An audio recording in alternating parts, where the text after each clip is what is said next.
So what are the five main risks that associated with investing, regardless if you're investing in real estate or in stock market? The first thing is the market risk, okay? So again, there are cycles in everything. There are cycles in real estate, there are cycles in stock market, there are cycles in Bitcoins, and also within those sectors, there's so many other sectors like commercial, residential, mortgages, dividends, technology sectors and everything, or different geographical markets. So also there are some risk within those sectors. So again, when you are going to a specific investment, you need to assess the market risk. Again, the market risk for the specific time, and again, depends if you are looking at it for the long term or the short term.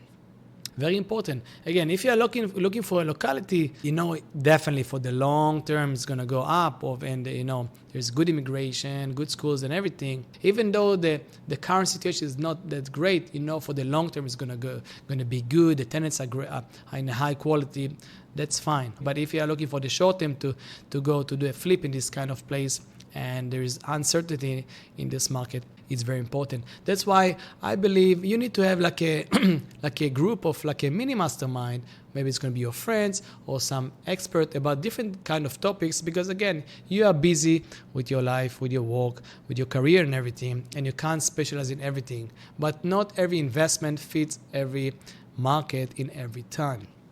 So you need to diversify your investment for the right market, for the right time. The next risk is credit risk. So again, when everything goes up, you can, and maybe the interest is down, like we had from 2012 almost to 2022, the money was very cheap. Many people, they refinanced the houses, they got some line of credit, they did some many things, because it doesn't matter if they know what they're doing or not, they made a lot of money because everything went up. So money is cheap, cost of capital is cheap. Also to buy like even toys like cars and yacht and everything goes up.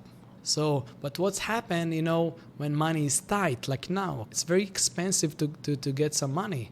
Not just it's expensive, it's a lot harder. So the banks or any lender is going to look more about you, who you are. They're going to ask you more questions, make sure that, your cost of living is that much, and you're not over leveraging yourself, because they know there is a big risk for them.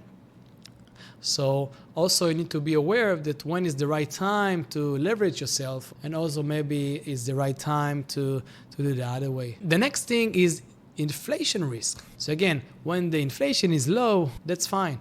But what's happened when inflation is high? You are eroding your cash. So it's a good way to protect your cash. It's actually use loans. So with loans, again, if you're able to buy loans when the cost of them are low, okay, so you are fixing the loan for 30 years.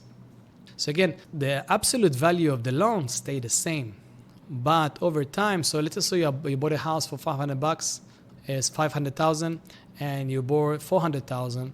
So you still have 400,000, and it's going to be amortized for 30 years, but still going to be the same amount. So you're actually earning twice. You are paying down the house, but also there is inflation, and it's going to push your house up in value. So inflation is a very big thing, especially now when inflation is high, cost is high, so people access surplus. The surplus in their income is very low, so it's very hard to make decisions like that, because you all the time think about contracting and protecting and try to mitigating anything that may not happen to you with your incomes and your family. The next big risk is operational risk. So again, depends what kind of things are you doing. But if you don't know how to manage what you are doing, so even though you are buying like simple stocks, you need to know how to manage that. Sometimes you need to buy, you need to sell part of it. Sometimes you need to move between markets. Sometimes you need to stay with cash. If you have a rental, you need to know how to, pick the right company, make sure you have the right tenant, make sure you don't overlook and budget everything for the maintenance and all the other issues. Because operation can erode everything. Like hire a very bad property manager, can crush your property. Again, you don't need to look at month by month. You need to look for the 5 years time frame. How much cash flow have you done?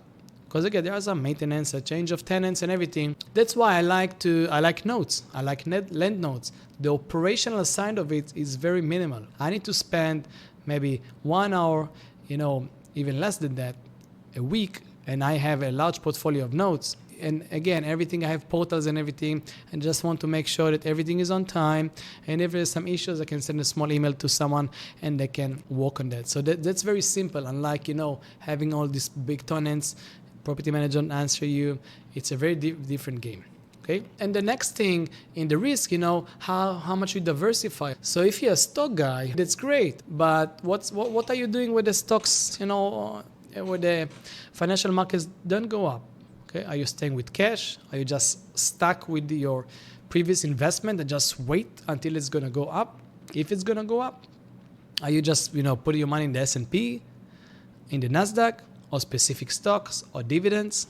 So I'm not sure it's a good idea just to put your money just in this market. And of course, there are many people that have done very well in this kind of stuff. But it's also good to try to think about other stuff.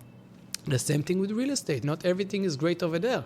Sometimes it's great. Sometimes, I know so many successful investors that went bankrupt in 2008 because they were too greedy. They thought everything is great. Everything was working for them. But they didn't know how to diversify and mitigate those risks. They were over-leveraged. So again, those are the 5 things. It's very important for you when you're thinking into investing, what kind of risk you need to make sure that you're aware of before you're entering any type of investment. See you in the next video.